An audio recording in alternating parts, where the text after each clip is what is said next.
Welcome back, everyone. Next, I would like to present our next speaker, Dr. Jane Distad, who is an associate professor at the University of Washington Department of Neurology, specializing in neuromuscular disorders. She attended medical school at Medical College of Ohio, and her residency was at the University of Colorado, following with her fellowship at Stanford University. So, Dr. Distad, I will go ahead and turn the presentation over to you. Great, thank you. Yeah. Welcome everybody to Saturday. I imagine that there are other things that you could be doing on this Saturday, and happy to be able to have you as an audience, and happy to answer questions. I will, and I'm sorry, Nicole, are you advancing the slides for me, or am I doing it? I gave you control to share your own screen. Did you see that come through? All right. And then you should be able, once you accept that, you should be able to share your screen. Thank you. There you go.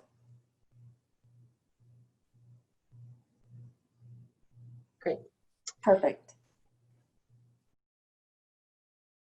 So what I have for today is talking about what our clinic setup is, what the first day will look like, for example, what we do in an examination, the testing that we may use that's available to us, different treatment and treatment strategies, studies, referring really more to clinical studies, and then what we'll see on follow-up visits.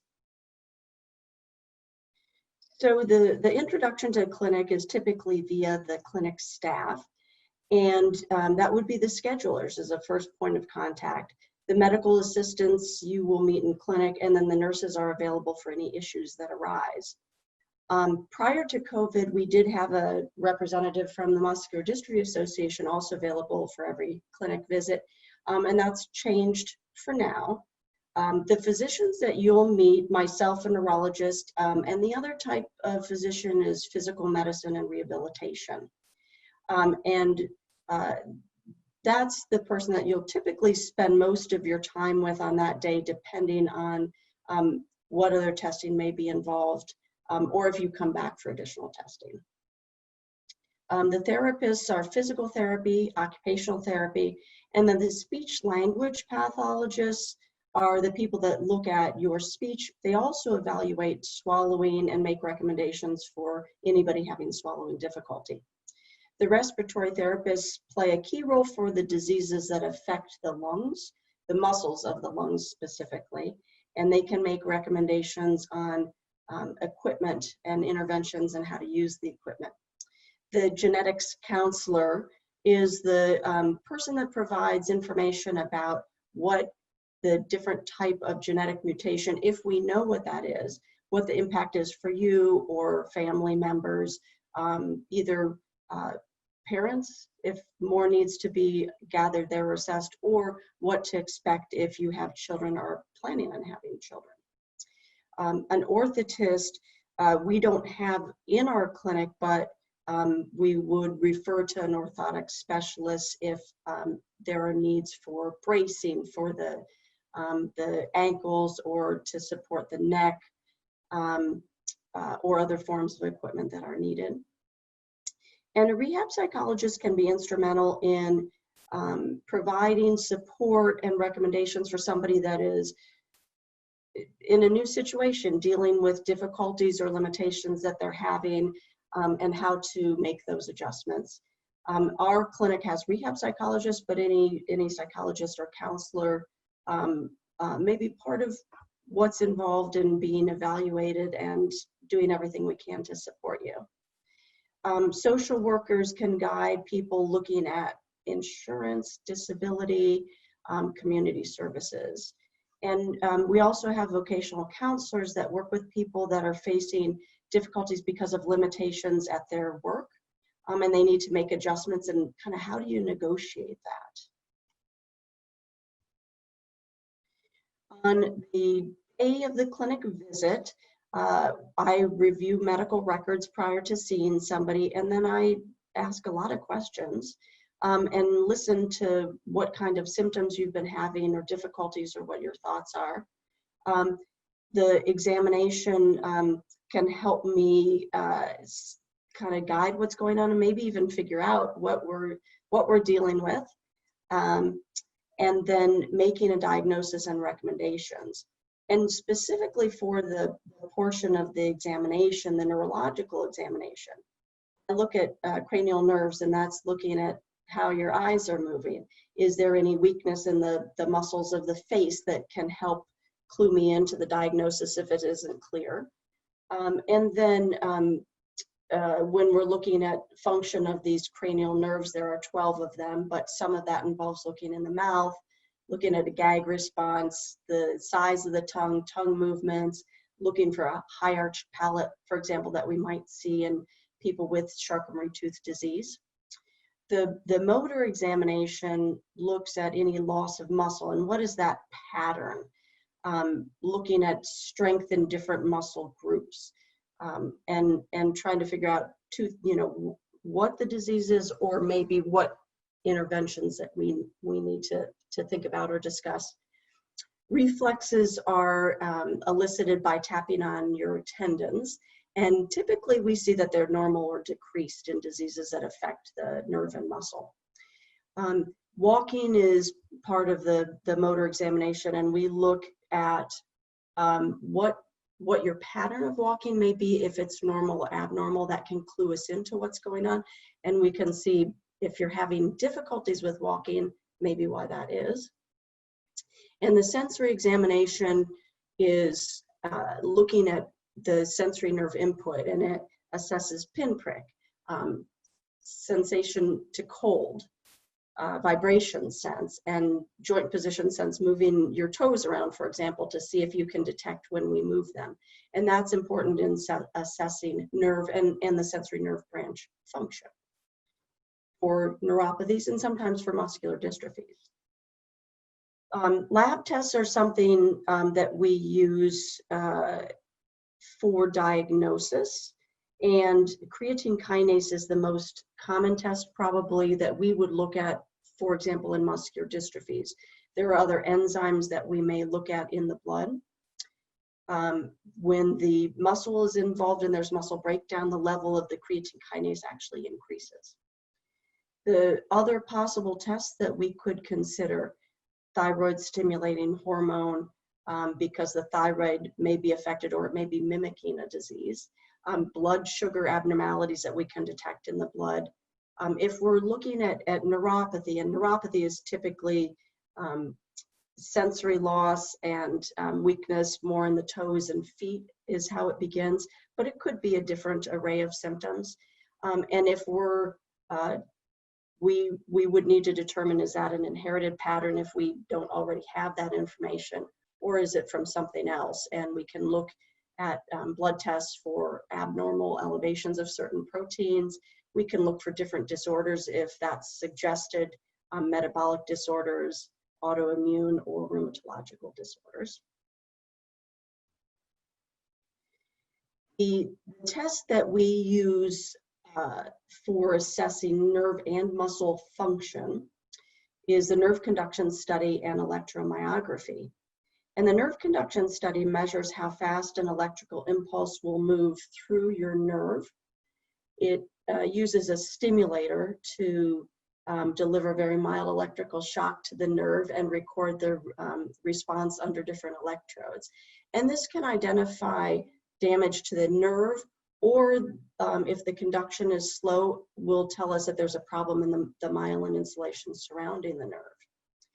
On the EMG, a small needle, which is a recording electrode, is inserted through the skin into the muscle, and then we can pick up the electrical activity through that recording needle electrode. And that's displayed on an oscilloscope that we can look at and then also listen to the electrical changes in the muscle.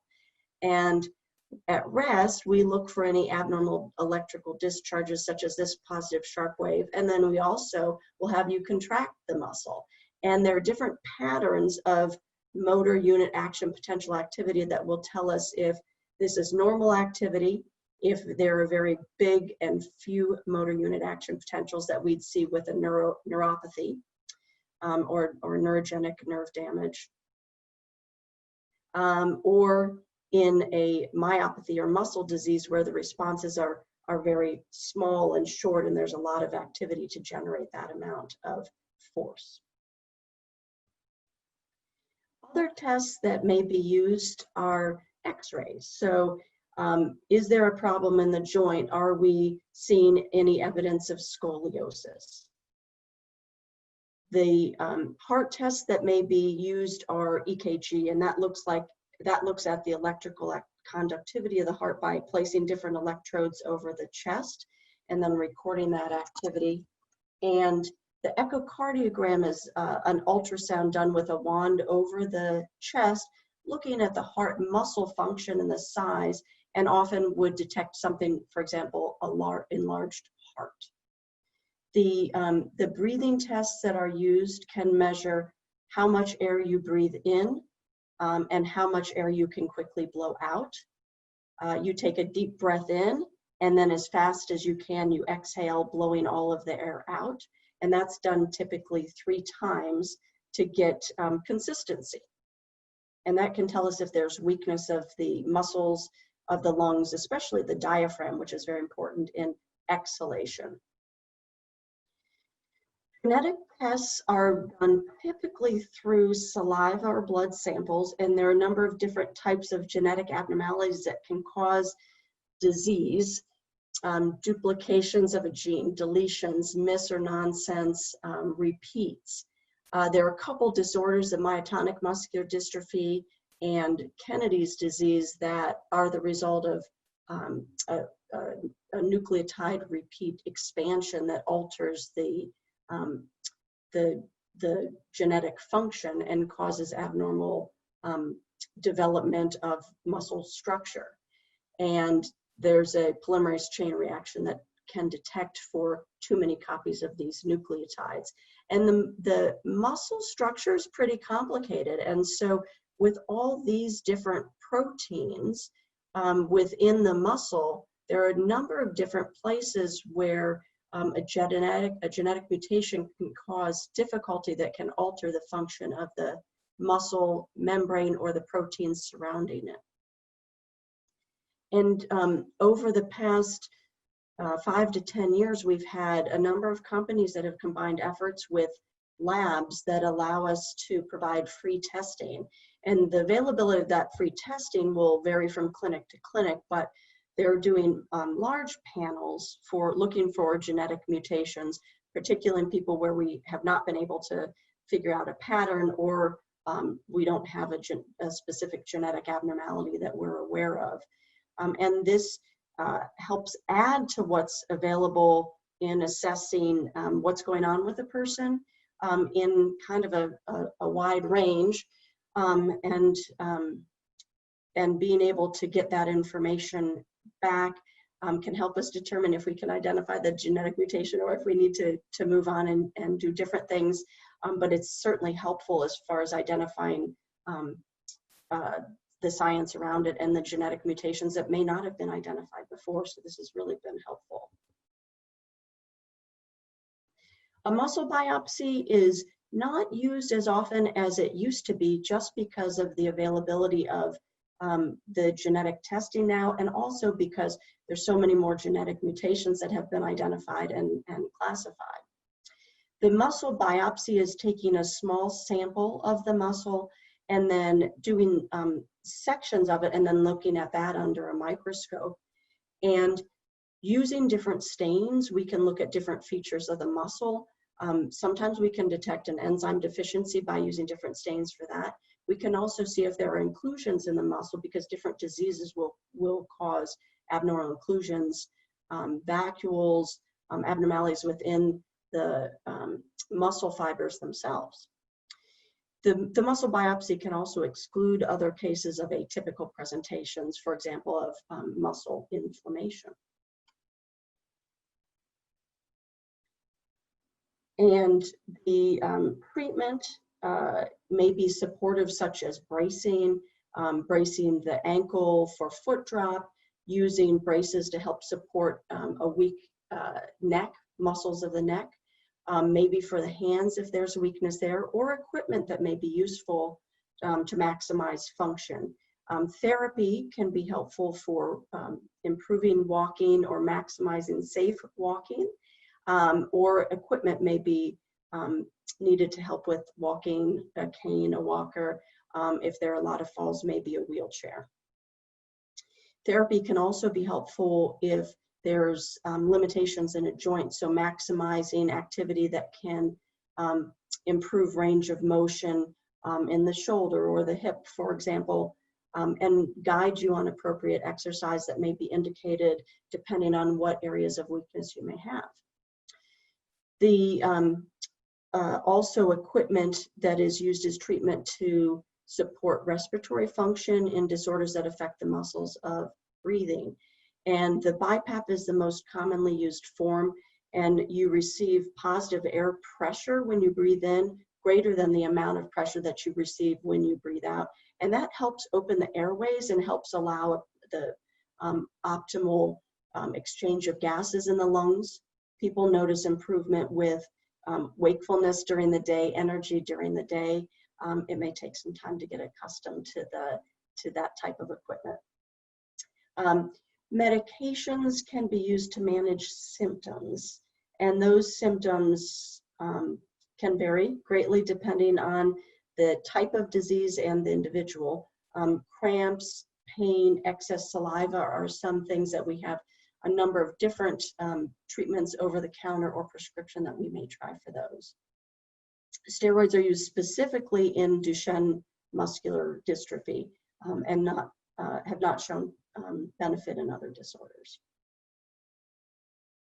And then the newer therapies that currently are infusions and have been used in a small number of patients and are approved by the FDA in Duchenne muscular dystrophy. They involve exon skipping specifically for exons 51 and 53.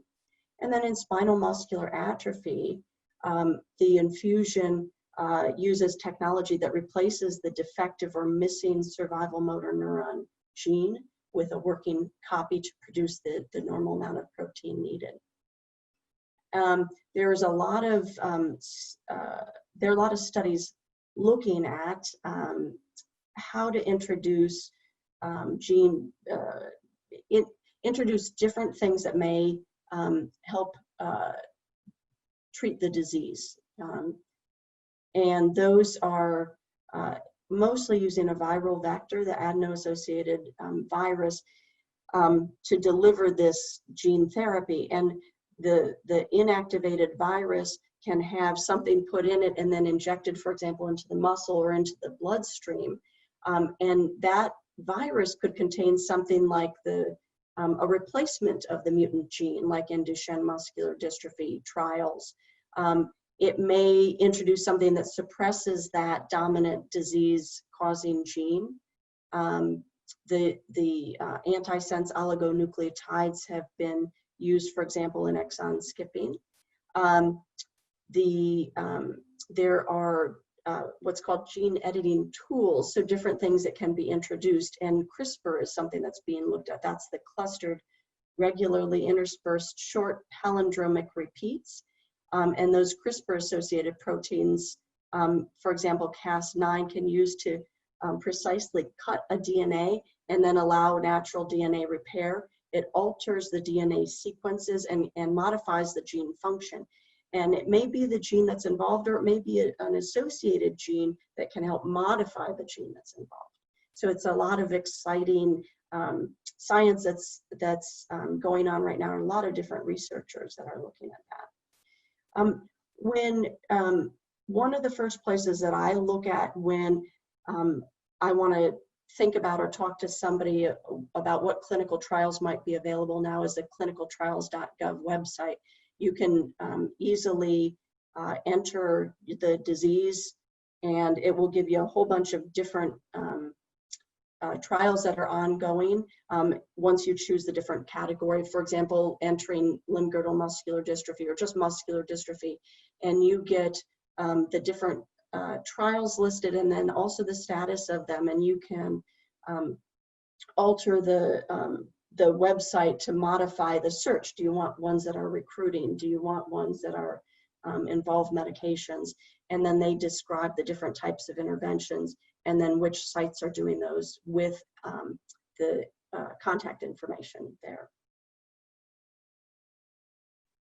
And those different studies are registries, and the registries are important if you're interested to collect people that may be interested in doing future trials.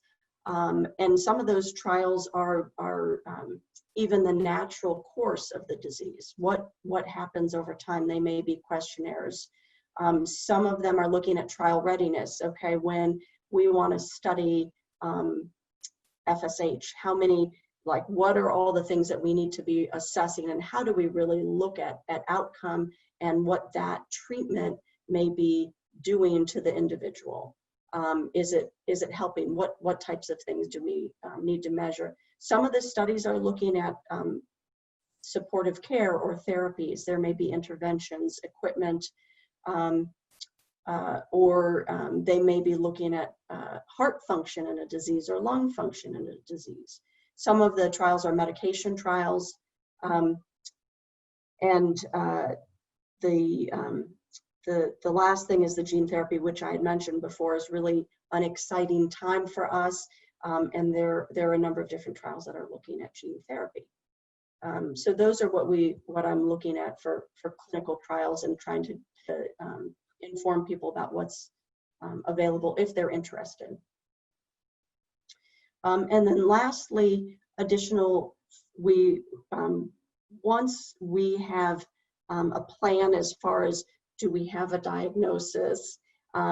What types of things are needed? What information do we need to gather? Is there more testing that needs to be done? We make a plan for that, and then we look at additional clinical visits. And why we're doing that is we want to see kind of where a person is over time. We want to be able to answer questions. When we actually do that is quite variable. So some people that have had diseases that don't change very quickly, I may see them every year. If it's something where things are advancing quickly, like ALS, sometimes I'm seeing people every 3 months, and sometimes more often than that, we're doing different trials or interventions, and it really depends on what's going on with an individual and what their needs are. And that clinic visit would allow me the chance to assess if there's any changes in status. Strength is something that we're often looking at. Are there any needs for orthotics or equipment? How do we maximize function? And if needed, repeating respiratory testing, and then looking at heart function or making decisions about testing for heart function. It is an opportunity to update on therapies, ask questions about different interventions. Are there any different treatments we want to do? How is it going with the treatment that we've tried? And then deciding if more tests are needed, and even if repeat tests are needed. Have we figured out what's going on yet? Are we doing more genetic tests, for example? Are we repeating things? Are things going really well and we're wondering, with the testing available at the time we made the diagnosis, was that correct, or is there something different that we need to consider? And that is what I wanted to share with you today. I'm open to questions. Thank you very much, Dr. Distad. That was very informative. I know that a lot of people on the line might not actually be attending an MDA care center, so that was a really good overview of what someone can expect. And also, if for those of you who are listening, do not currently attend an MDA care center, I urge you to go to our mda.org site, and you could type in your city and state and search for a care center that's near you. We got a question in, and this is in regards to, I believe, probably anxiety towards getting an EMG. All right, this person typed in and said that her son tried an EMG twice and he couldn't do the test. Is there any medication that can be given ahead of time to maybe soothe some of that anxiety? Yes. The things that I would typically offer, I would consider two things. People are, as you mentioned, very anxious about the test. So using an anti-anxiety medication like we do before an MRI for somebody that has claustrophobia. Lorazepam is something that I commonly use, diazepam.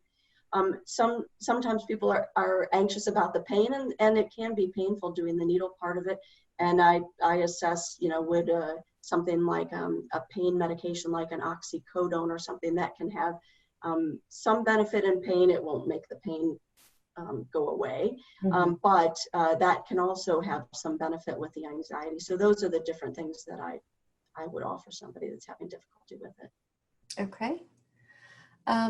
Someone typed in a question about telemedicine with the age of COVID that we're dealing with right now. First, I guess they kind of wanted to see, how is a telemedicine appointment conducted? Could you provide any guidance on that? Sure. So for my specialty in neuromuscular disease, there is a lot that hinges on the examination and being able to assess the level of strength and see somebody physically and palpate the muscle and look for small details that we can't see over video. So a first-time visit, especially to make the diagnosis and to get to know somebody, so far we're doing all those in person. And they're just to be thorough about that, there are a lot of precautions taken. So everyone's wearing masks. We are now wearing facial covering, basically either goggles or a shield, and then temperatures are being taken. So there are precautions exercised there. And then the telemedicine visits, I think, work well for people because it can be difficult to get in. Sometimes people are traveling from long distances. And sometimes there end up being a lot of questions where we don't need an examination. But if we do, we're going to make that recommendation that you come in for that and then figure out what's the best strategy. The telemedicine visits that we conduct are over Zoom, and we send a link out to the individual, and then the medical assistant is the one that's setting them up and making sure the video is ready to go. And then the person is in a waiting room, and then I come on and then I'll conduct that visit through the Zoom. Sometimes we've had a little difficulty where I haven't been able to see the person, haven't been able to find the person, but for the most part, considering we have not done this, it's been working really well. But everybody has to be patient because it's new for everyone. Mm-hmm. Exactly. And Corey typed in as well too that the MDA Shriner Clinic in Portland is evaluating on a patient by patient basis to determine if they need to do face-to-face or if they can do a telemedicine visit. I am not. Okay, we just got one more in. This person typed in, son recently had his pulmonology checkup canceled, changed to telemedicine appointment, and they canceled his spirometry. My thought was, why do this Zoom without the diagnostics? Sorry. How are those more in depth and tests that need to be physically done in person? Having those canceled or rescheduled, you can't have those redone via Zoom or telemedicine, correct? So are we going to have to just wait till the care centers are able to see us again? So it's using Corey's words, it's assessed on a person-to-person basis. Mm-hmm. And so those individual decisions are made. And what, how we dealt with all of this, yeah, it was all canceled because there's such high risk, Mm-hmm. With that's creating the aerosolized material. So there's very high risk in performing the tests. And one of the things that has changed is insurance authorization. So if you're working with a physician and it's determined it's pretty likely that you need it, or you have recent documentation of it based on symptoms, then the insurance companies are actually allowing us to prescribe the BiPAP, for example, the respiratory support. Mm-hmm. And then kind of on a case-by-case basis and in a very structured way, we have started to do some of the pulmonary function tests. And all of those people are tested for COVID anywhere from 2 to 3 days prior to the test. Mm-hmm. And of course must test negative and have no symptoms. Mm-hmm. And so if it's going to help us make a decision about whether or not we institute the equipment, that may be a time that we'll be doing it. If somebody's struggling and we're not sure why, but a lot of times a number of adjustments can be made without actually doing the test. If somebody, for example, has a BiPAP, and then that information can be fed back to the respiratory therapist, and then adjustments can be made sometimes by an in-home respiratory therapist to the machine. Mm-hmm. So there are some different things that we can do and adjust even based on symptoms or discussion. Perfect. Perfect.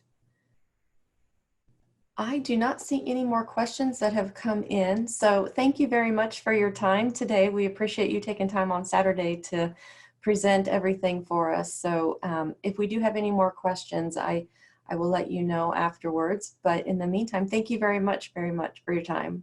Yeah, thank you. Bye-bye. Bye, everybody. Thanks, Nicole. Mm-hmm.